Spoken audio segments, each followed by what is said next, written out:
Here A and B reacts with each other to give C and D.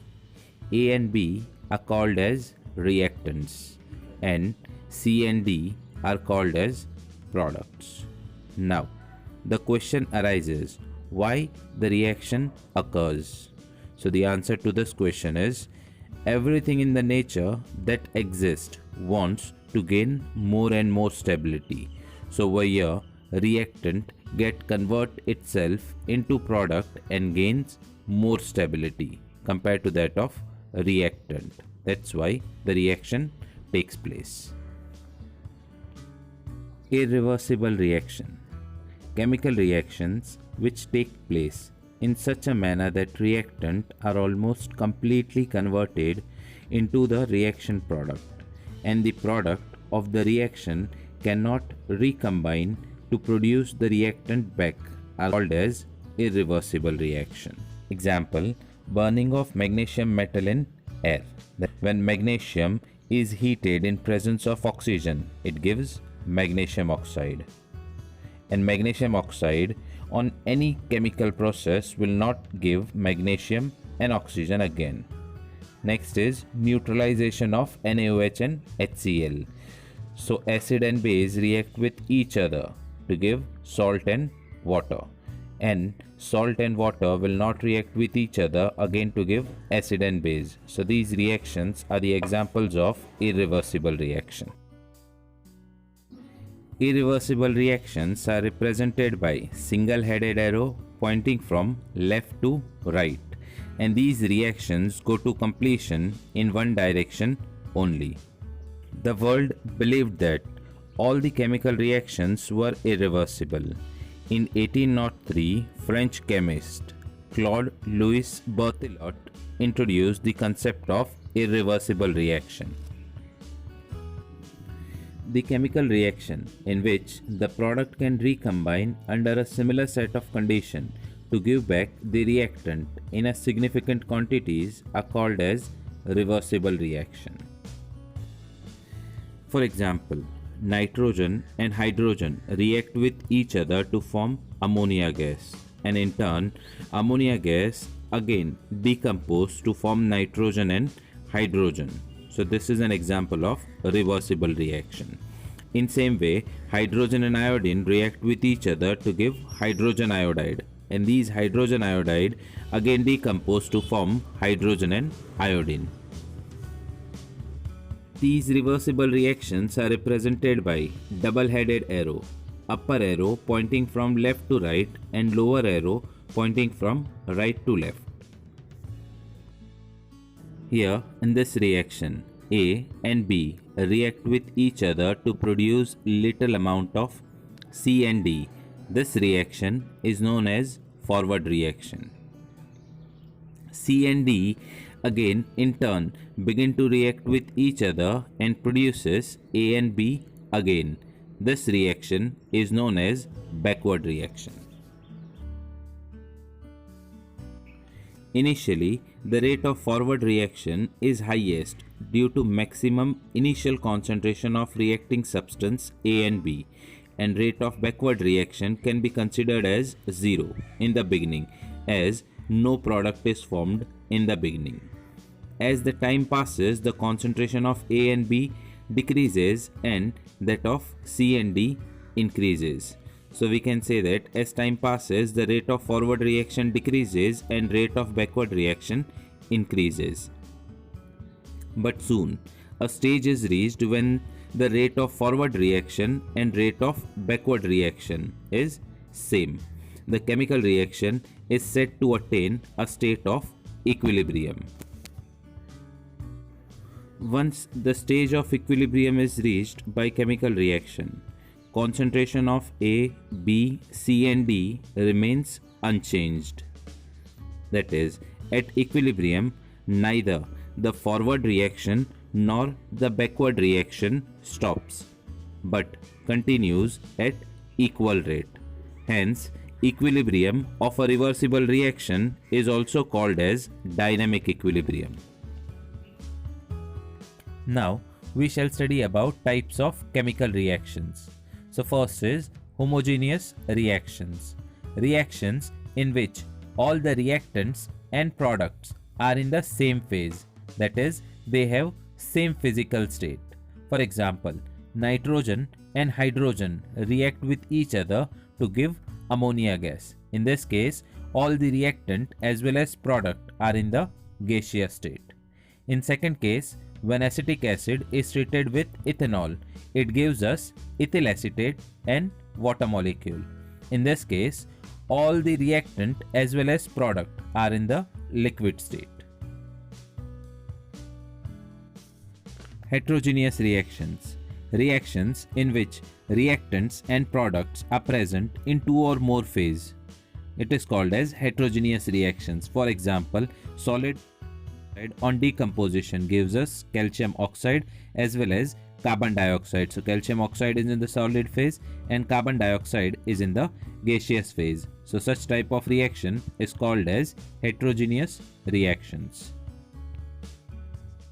Norwegian scientist Guldberg and Wage in 1867 studied the effect of concentration on the rate of chemical reaction and clearly stated that the influence of mass on the course of chemical reaction.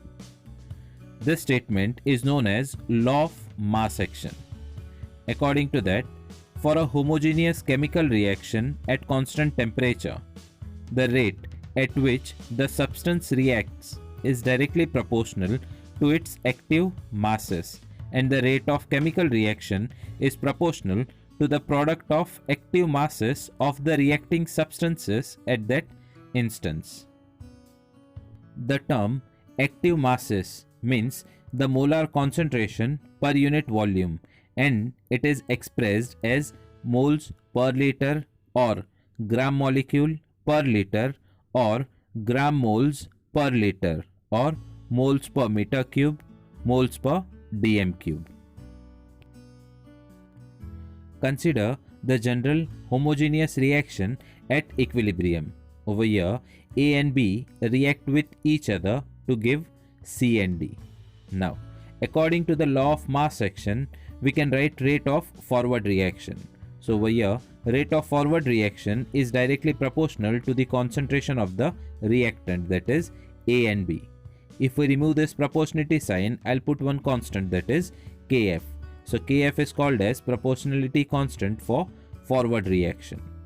In same way, for backward reaction, we say that rate of backward reaction is directly proportional to the concentration of reactant. In backward reaction, C and D will behave as a reactant. So over here we can say that rate of backward reaction is directly proportional to C and D. If I remove this proportionality sign, I'll put one constant, that is Kb. So Kb is called as proportionality constant for backward reaction. When the state of equilibrium is reached, the rate of forward reaction becomes equal to rate of backward reaction. So over here we can write it as Rf is equal to R of B. On equalizing this two, we get the equation K equals to concentration of C into concentration of D upon concentration of A into concentration of B.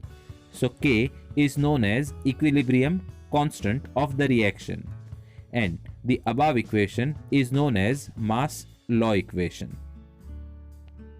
Now, when the concentration of reactants and products in a reverse reaction at equilibrium are expressed in terms of moles per meter cube or moles per dm cube, then the symbol for equilibrium constant is shown as Kc. And for the gaseous reaction, concentration are expressed in terms of partial pressure. When the concentration are expressed in terms of partial pressure, the equilibrium constant is expressed by the symbol Kp. Now, consider this general reaction, and if we apply the law of mass action to this reaction, then we can write it as Kc equals to concentration of L raised to L and concentration of M raised to M upon concentration of A raised to A into concentration of B raised to B. Thus, each concentration term is raised to the power which is equal to the coefficient preceding the substance in the balanced equation from the reaction. And if we consider the gaseous reaction, then we can write it as Kp equals to P of L raised to L into P of M raised to M, that is in terms of partial pressure, upon P of A raised to A and P of B raised to B. Now next, we shall see the relation between Kp and Kc. Now, consider this reversible reaction, that is A moles of A plus B moles of B gives C moles of C plus D moles of D. Now this reaction is in the gas phase. Then, according to the law of mass action,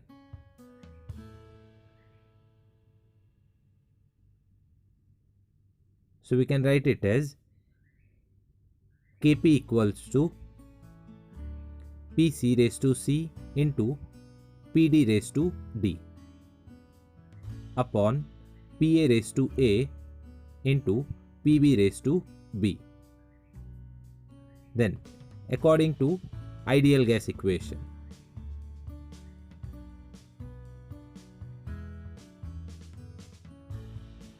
we know that Pv equals to nRT. So we can write P equals to N upon V RT, where N upon V is equal to concentration, that is C. So we can say that C equals to N upon V. So in same way, we can write for P of A. So P of A equals to concentration of A into RT, and this concentration of A we can also write it in terms of square bracket.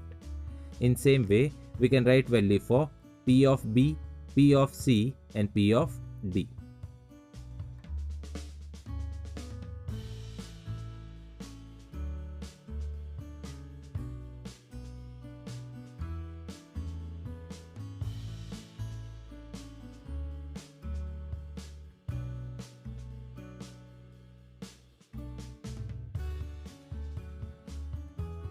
Then we'll number this equation as equation number 2 and this is equation number 1.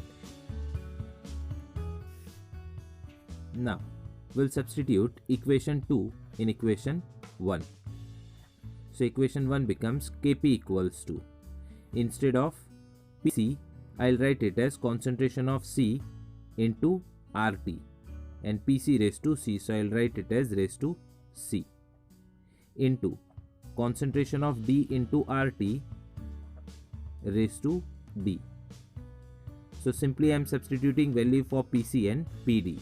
In same way, concentration of A into RT raised to A and concentration of B into RT raised to B.